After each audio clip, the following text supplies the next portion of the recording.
Bentar. Sebelum lo mikir ini cuma video receh soal logam mulia yang biasa nongol di iklan toko emas pinggir jalan, gue mau nanya satu hal dulu ke lo. Ini sebenarnya bahaya apa peluang sih? Karena sumpah ya, yang lagi kejadian sama perak sekarang tuh bukan naik biasa. Ini bukan naik dikit ntar turun lagi. Enggak, bro. Ini naiknya kayak orang habis ditelepon debt collector panik lari tapi sambil bawa koper duit. Dunia lagi ribut, tapi ributnya pelan-pelan. Enggak pakai sirin, enggak pakai breaking news tiap jam. Tiba-tiba aja harga perak lompat, investor gede pada gerak, dan orang-orang yang ngerti duit udah pindah posisi. Lo mungkin mikir, perak doang, kan biasanya yang rame emas. Nah, itu dia masalahnya.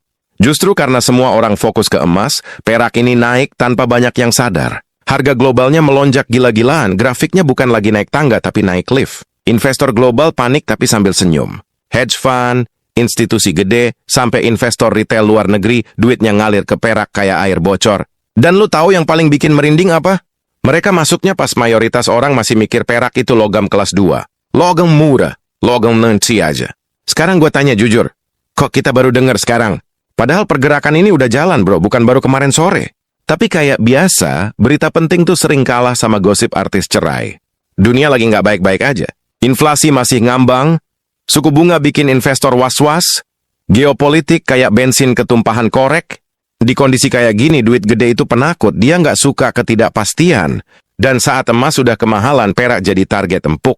Safe haven, tapi masih undervalued, kata mereka. Bahasa kasarnya, masih bisa diperah. Di titik ini biasanya orang mulai denial. Paling bentar doang, paling digoreng. Nanti juga turun. Bro, kalimat itu tuh udah kayak mantra wajib tiap kali ada perubahan besar. Sama kayak dulu waktu orang ngetawain Bitcoin di awal, atau ngeremehin properti pas masih murah. Bukan berarti semua yang naik itu bakal jadi legenda, tapi tiap pergeseran besar selalu dimulai dari fase, nggak dianggap serius.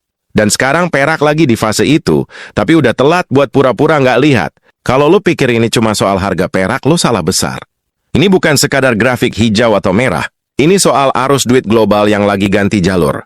Ini soal ketakutan kolektif orang-orang yang pegang triliunan, yang lebih milih parkirin duit di logam daripada percaya sama sistem keuangan yang makin hari makin absurd. Bank sentral cetak duit kayak ngeprint skripsi, utang negara numpuk kayak cucian kotor, dan pasar saham tiap minggu kayak naik roller coaster tanpa sabuk pengaman. Dalam kondisi kayak gini, perak bukan cuma logam, dia jadi sinyal. Dan ini yang jarang dibahas, bahkan sama media. Perak itu beda sama emas. Dia bukan cuma disimpan, tapi dipakai. Dipakai di industri, teknologi, energi, elektronik, artinya apa? Begitu permintaan finansial naik, sementara permintaan industri jalan terus, tekanannya dobel. Supply-nya nggak segampang ngejar. Tambang perak itu kebanyakan hasil sampingan, bukan tambang utama. Jadi pas dunia tiba-tiba lapar perak, ya pasar ngos-ngosan, dan harga, ya lo lihat sendiri sekarang. Coba lo bayangin bro, investor gede udah positioning, negara-negara industri udah mikir stok, sementara mayoritas orang masih mikir perak itu cuma perhiasan emak-emak.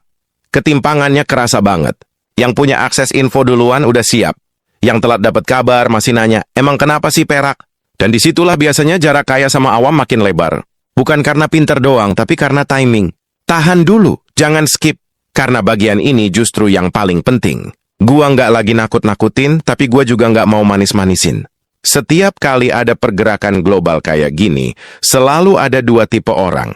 Yang sadar lebih awal, dan yang baru sadar pas efeknya udah nyampe ke dapur rumah. Harga naik, biaya naik, barang ikut naik. Dan mereka baru bilang, lah kok bisa? Padahal sinyalnya udah nyala dari jauh. Pertanyaannya sekarang bukan perak bakal naik apa enggak. Pertanyaannya, siapa yang siap dan siapa yang cuma bakal jadi penonton sambil bilang, anjir, harusnya dulu. Karena apa yang lagi kejadian ini bukan cuma cerita global. Cepat atau lambat, ceritanya bakal nyentuh hidup lo juga. Duit lo, kerjaan lo, harga barang yang lo beli tiap hari. Dan di titik ini lo punya dua pilihan, tutup video ini dan nganggep ini cuma bacotan, atau lanjut karena yang bakal gua bahas habis ini itu nyambung langsung ke negara kita. Ke Indonesia. Dan percaya deh, posisinya nggak sesimpel yang lo kira. Lo mungkin ngerasa cerita tadi kejauhan kayak, ya itu kan urusan luar negeri. Tapi lucunya, dampaknya pelan-pelan nyampe ke sini. Ke negara yang tiap hari kita banggakan, tapi sering nggak kita pahami posisinya. Indonesia negara besar, pasar gede, penduduk banyak, tapi urusan perak, kita ini lebih sering jadi pembeli, bukan pengendali. Kita ikut arus, bukan yang bikin gelombang. Dan ini bukan nyinyir, ini fakta yang jarang dibahas dengan jujur. Perak yang lagi diborong dunia itu sebagian besar